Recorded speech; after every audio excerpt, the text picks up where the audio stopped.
भुसावळ शहरामध्ये बुधवारी रात्री 9:30 वाजेच्या सुमारास अज्ञात हल्लेखोरांनी माजी नगरसेवक संतोष बारसे व सुनील राखुंडे यांचा बेछूट गोळीबार करून खून केल्याची घटना घडली.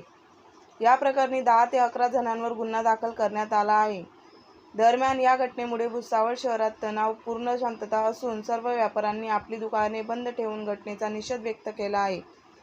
संतोष मोहन बारसे आणि सुनील राखुंडे हे दोघं बुधवारी रात्री जुना सातारा भागात मरीमाता मंदिरासमोर कारमध्ये बसलेले असताना त्यांच्यावर काही हल्लेखोरांनी बेछूट गोळीबार करून त्यांची निर्घृण हत्या केली.